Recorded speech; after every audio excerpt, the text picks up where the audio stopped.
Баршаңызға сәлем, сіздермен бірге Жансая.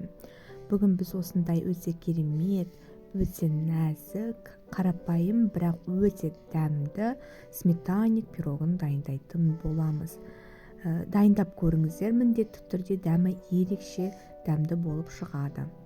Менің арнамнан сіздер түрлі рецепттер табасыздар, сондықтан жіберіп алмас үшін подписаться кнопкасын басып, қоңырауды басып, все дегенді басып қойыңыздар.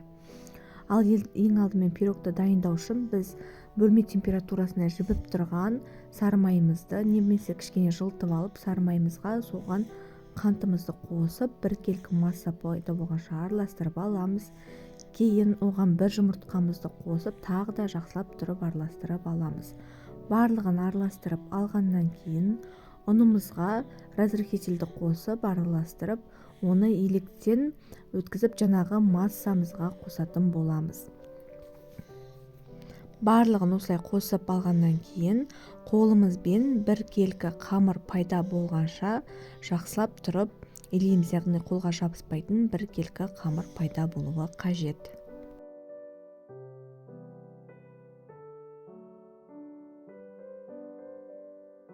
Осындай қамыр пайда болады. Бұны біз жарты сағатқа холодильникке қойып қойыңызға да болады. Не болмаса осылай мен секілді формаңызға салып қоймай-ақ дайындай беруіңізге болады. Мен формаға қойып, жан-жағын осылай келтіріп, жан-жағының бортиктерін барлығын келтіріп алдым. Мендегі форманың диаметрі 24 сантиметр.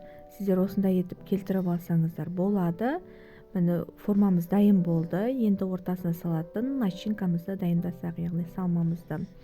Салманы дайындау үшін біз сметана, яғни қаймағымызға жұмыртқамызды, сонымен қатар қантымызды және де кукурузный крахмал, яғни жүгері крахмалын қосып жақсылап тұрып, біркелкі масса пайда болғанша араластырып аламыз.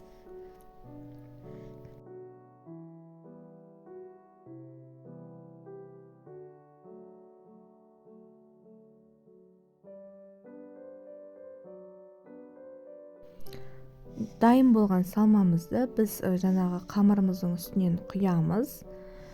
Және де бұны духовкада, алдын ала қыздырып тұрған духовкада 180 градуста 40-45 минут пісіріп аласыздар. Кейін бөлме температурасына суытып барып кессеңіздер болады. Өте дәмді, өте нәзік, керемет сметанник пирогымыз дайын болды. Міндетті түрде жасап көріңіздер. Ас болсын.